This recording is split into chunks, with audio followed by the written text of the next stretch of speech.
Well, we've still got a couple weeks of vacation left, right? Barely. But it's right around the corner. The players are coming in on August 7th. We don't play in August. We open up on September 6th, so they'll come in on the 7th, and we'll get going on the 8th and get our 29 practices in plenty of time and get ready to get rocking and rolling there in September. Okay, we're going to take questions from the floor. Again, if you put your hands up, it's really kind of hard to see you, and if you put your hand up, and then be sure we've got one all the way in the back on the area where the cameras are. And just so you know, not to be rude, but I can't see you with these lights in my eyes here, so I'll kind of look in your general direction. Yeah. And again, your name and your affiliation, if you would, please. Yes, Coach. Chase Shannon, K10 in Denison, Texas. I wanted to ask you about your tight end, Jimmy Mundine, what you expect from him and what you've seen from him so far in his 3 years there. Well, Jameis has become a more well-rounded player. You know, when I first got here, he had better offensive skills than he did blocking skills, and now he's become more efficient in both manners. And I think that with the change of offensive philosophies that we're going through this year, going more to a spread mentality, I think the tight end position gets accented even more than in the offense that I've been used to running. And I think Jameis going to have a chance to be an integral part of our offense this year. We got a question on the front center. Coach Scott Fritchen, Paraket Illustrated Magazine. With Cozart coming in sophomore season, stepping in that starting role, what are your expectations for him and being able to deliver victories this season? Well, first of all, I'm glad that I made the decision halfway through last year to play him. I think that was, you know, you're getting through halfway through your freshman year. Do you play them or do you not play them? And then, now there were high points and low points in that last half of the season. But I think that now we kind of know what we're getting, and I think I don't have to worry about the freshman jitters, in the sophomore campaign.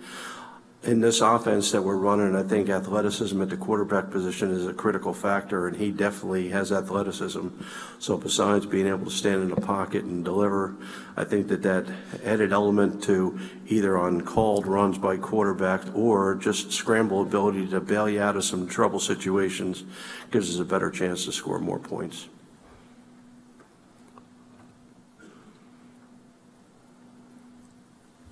We got a question on the rear, just a moment. All the way to the rear. Thanks, Coach Weis. Danny Welniak, KWCH 12 in Wichita. Talk a little about Nick Harwell and kind of what he's going to bring to your offense.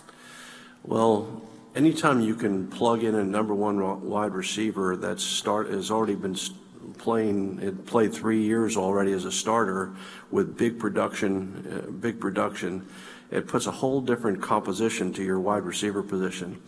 Obviously, wide receiver is one of the multiple positions on offense that we've struggled at in the last couple of years. And I think adding a valuable, senior leader like Nick with his athleticism just makes everyone around him play better. Got a question on the corner, rear, and then we'll come to the front. Hi, Coach. Max Morgan, Fox 4 Sports in Dallas. Over here. I don't know, all the way up. No idea where over here is. Okay. First of all, good luck this season. I want to bring up something about you got two helmets there in front of you with the NCAA guidelines. What are you doing to make sure there's maybe less contact at your university? Well, my trainer was actually by the name of Murphy Grant, was actually the guy who was kind of headed this. No pun intended, headed this concussion type of discussion on behalf of the Big 12.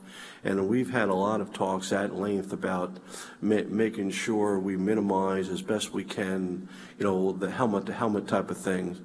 Fortunately/unfortunately, to getting ready to play football, you need live tackling to be able to practice fundamentals and techniques. And, we will, like we do every year, we will have our defensive coordinator get up and demonstrate, the proper way of tackling. And as far as the contact itself goes, I think that we've already abided by that 2 days a week, maximum. I think that it's kind of the mentality in which I grew up in. I know some other places, hit more than that, but I think that, take them to the ground. There's only so many times during the year you can take them to the ground, especially as the season wears on.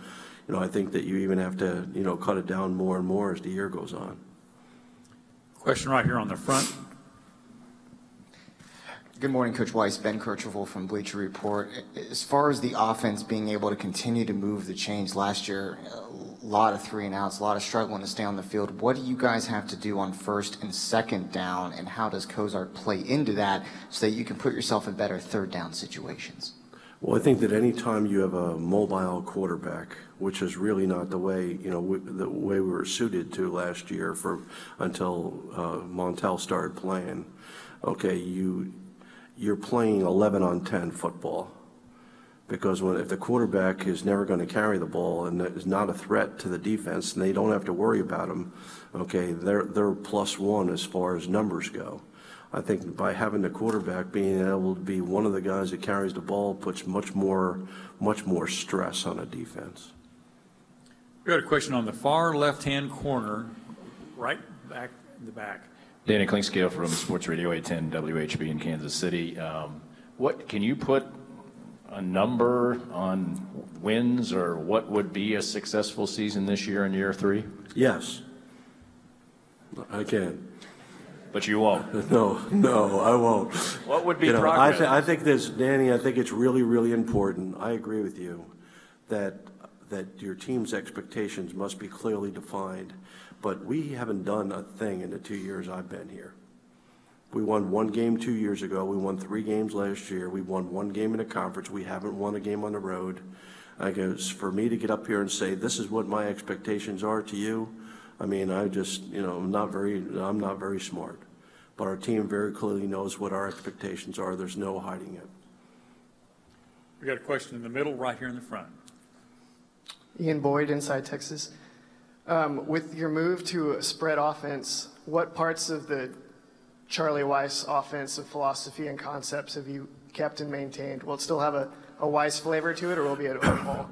My involvement with the offense will take place during the week, will not take place on game day. I will not be involved on game day other than a critical situation, or if I see, Coach Reagan has him on the ropes. For example, if he's hammering them in a run game, I might say, keep pounding them. But I'm gonna let the offensive staff run the offense. I'm more of I'm in a different road. I'm more of an advisor right now.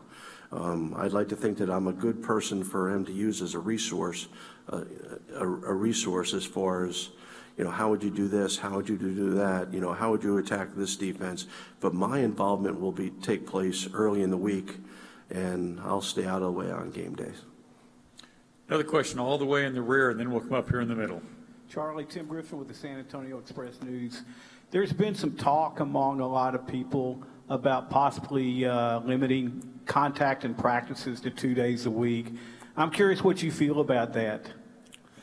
Well, I think that here's the only gray area that really we have to get our finger on the pulse on. You get a game and you got some guys that play maybe 20 or 30 plays in a game, whether they're special teams player or mop-up role, that don't play like a full game. Well, if game day is one of your contact days, how do those guys get any better? And I think that if they could define, take it out of the subjective role and get it more objective. What are you going to do with those guys, your young guys, to make them better? I don't think anyone pounds their guys that play all the time, every week all the time. I don't think that happens with anybody.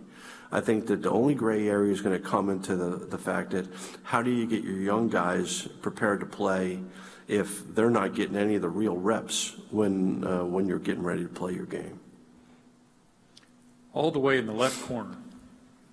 Coach Weis, I'm Justin Brown with KLTV in Tyler, Texas. Could you talk about incoming freshman Jacob Bragg. Talk about how much he can improve the offensive line. Well, I think that the fact that you have one of the best pure centers in the nation coming in out of the state of Texas is very, very encouraging. And I think that I tell Jacob the same thing I tell every single kid we're recruiting. I said, don't come in here with the mentality that you're going to be redshirted your freshman year. Come in here trying to beat everyone out.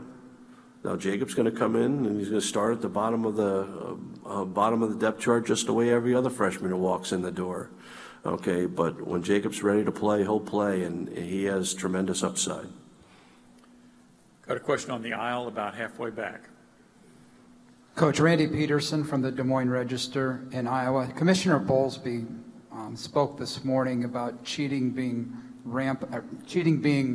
widespread on campuses because of the NCAA's lack of enforcement. Have you seen some of that going on in other places, and your thoughts about that, please? What cheating was the he was subject? Their lack of enforcement right now has led to cheating. His quote was, if you cheat, you can do it and get away with it. First of all, the commissioner knows a lot more than I do, and I will not try to, without me hearing exactly the content/context of what he said, it'd be tough for me to comment.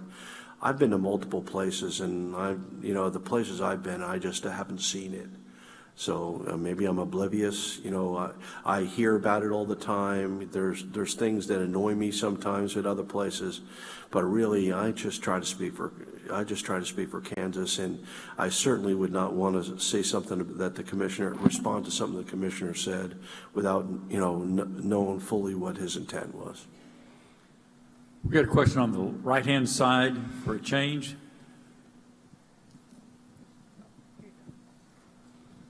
Hey, Coach. Kevin Flaherty with 24/7. You had 3 JUCO guys from last year's class who didn't wind up playing in Andrew Bolton, Marcus Jenkins-Moore, and Kevin Short.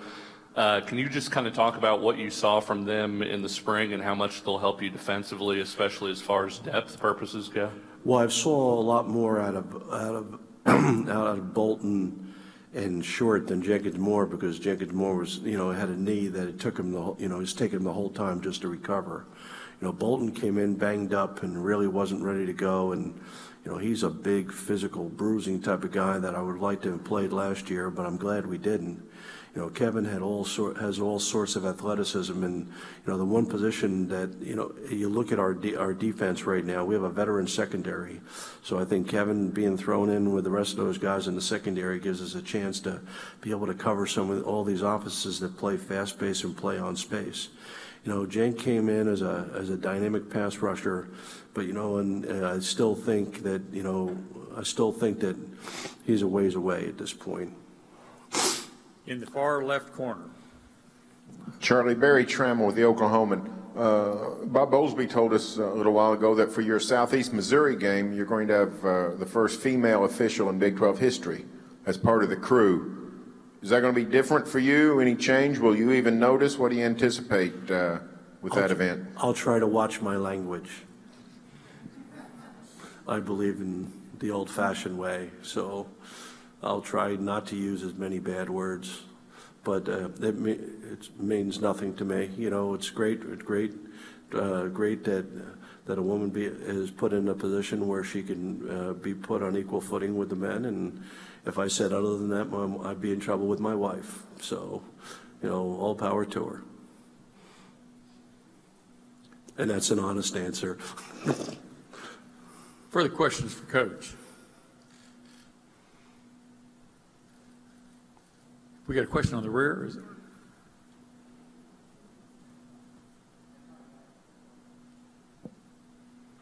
Question on the rear, middle.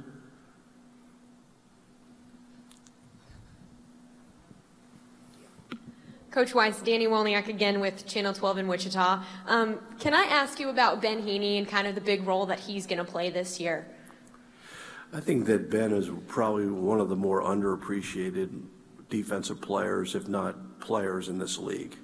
I think that because our team has not been good for the last couple of years, people don't notice a guy like Ben Heeney. arguably over the last 2 years, other than a couple of games where he was banged up with a knee last year, he was as good as just about any player playing on defense in our league.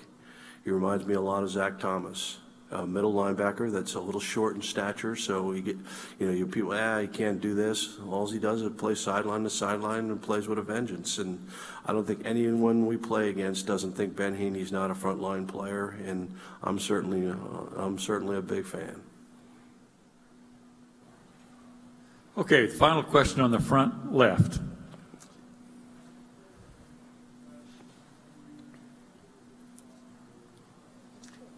Put your hand up. Coach Scott Fritchen, Parakeet Illustrated again. I got Neil O'Donnell, Vinny Sestaverde, Tom Brady, Brady Quinn, Jimmy Clausen. How troubling has the quarterback situation been at Kansas since you've been here? Well, I think with the nature of the offense we've been running for the last couple of years, I think the true drop-back quarterbacks have gotten exposed. And that's one of the reasons why I changed what we're doing. I think that the only position arguably you could say have been at Big 12 caliber for the last 2 years has been the running back position. And I think our running back position will be a position of strength once again, even though James is gone. But I think that when you have a true drop-back quarterback, when you're playing with marginal offensive line, when you're playing with marginal wide receivers, when you're playing, marginal at every position except for running back, you get exposed.